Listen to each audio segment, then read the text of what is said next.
When disgraced Canadian military man Russell Williams went to court late last year for what was called a sentencing hearing, it was headline news across Canada.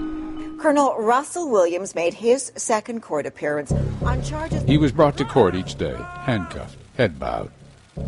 There was never any doubt about the outcome of this hearing. Williams had decided to plead guilty to all 88 charges against him. There was never any doubt either about the sentence in a country with no death penalty. Williams would be locked up for years and years to come. Detective Inspector Chris Nicholas of the Ontario Provincial Police led the investigation and went to court each day. The nation's getting a good dose of reality, just how evil people can be.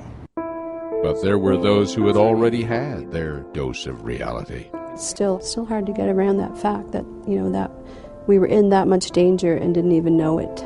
Evil had touched them. It's about being dirted, just dirted all over. And changed their lives forever. She tried to tell him, I'm a good person, let me live. He didn't listen. During the 4-day hearing, the evidence was on display day after day. Those pictures, that blank stare, the last pleading words of his victims. And on screens nationwide, that confession tape on which the killer recites his evil acts as if they were a trip to the grocery store. Like what he did to Jessica Lloyd, even as she begged him, if I die, tell my mother I love her. Well, so I raped her in her house, and then I took her to the car and took her to Tweed, and spent the day in Tweed.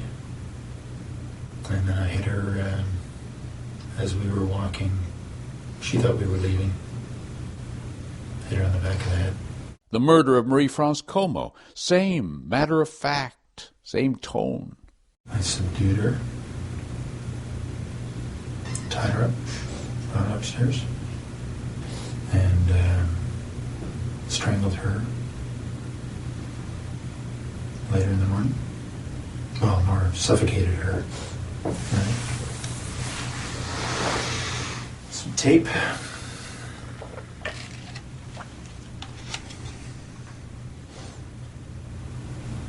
Left her there. The details were horrific. How she fought back, how viciously he beat her before he raped her, and the final obscenity, videotaped her death. What in heaven's name was he thinking? The detective tried to understand. Let me ask you this. Did you like or dislike these women? I didn't know any of them. Okay. I had met Marie-France that one time in our airplane. Okay. Let's talk about Jessica, because she was there with you for the whole day, right? Mm-hmm. What kind of feelings were you experiencing while you were with her that day? Oh, she was a very nice girl. Do you know why you killed her? Well, I think I killed her because I knew that her story would be recognized. Because she knew I was taking pictures. Mm-hmm.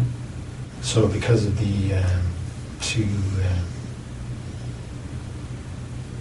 stories in Tweed, it's been quite obvious. So if you didn't take pictures, what would you have done with her? I don't know. Williams was given 2 life sentences to be served concurrently. No chance of parole for 25 years at least. And so they carted him off to prison, and finally the Canadian public could let it go. The Russell Williams horror story had finally come to an end. But not for everyone. Jeff Farquhar wants answers. Something he is certain happened to push his old friend over the edge. Perhaps, he says, it has something to do with medications Williams was taking. Perhaps it was stress. He hasn't been in touch with his old buddy since the story broke, but he intends to visit him in jail. Russ is still a friend of mine, and I hate the crimes, but I don't hate Russ. The Canadian forces took care of some business after Williams was sentenced. His commission was rescinded, a very big deal, and his uniform was burned. The former commanding officer of the Air Force, Angus Watt, says Williams deserved it. We take our honor very seriously in the military, and he betrayed that honor so profoundly that I just don't see much room for most military people to forgive that betrayal. As for Anne Marson Cook, she believes she was given a second chance, and she's grabbing it with both hands, living life to the full, but still haunted by the past. I feel that if it comes out, it might just be a scream that goes on forever. In the Ottawa suburb of Orleans, there's a new wariness, or so it seems. So many break-ins here. For Brenda Constantine and Brian Rogers, what matters now is telling their story, so that no teenage girl is targeted, as theirs was. No child should have to go through that. Hearing the story is one thing, but having experienced it and lived it, that's another thing. And then hearing that he committed murder, he murdered 2 victims after that. Like, how horrible could that be? Andy Lloyd has his good days and bad. He still struggles with an evil he can't fathom. And the question, why?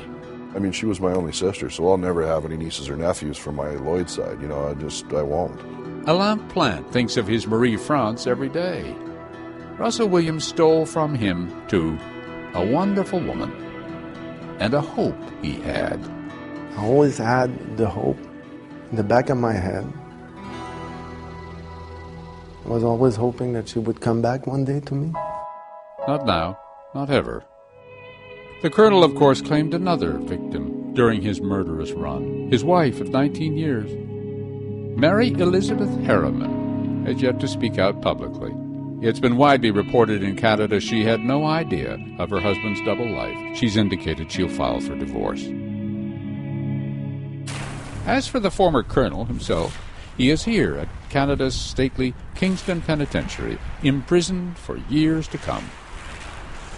So there'll be time for Russell Williams, the man who flew the Queen, the man who ran the big important base, to contemplate the question the detective asked him in that airless room. Why do you think these things happen? Have you spent much time thinking about that? About why? Yeah. Yeah. But I don't know the answers. And I'm pretty sure the answers don't matter. They may not to him, but for those who lost a sister, a daughter, a lover, a friend, for those he violated, for those whose peace he stole, the question will echo until the end of time.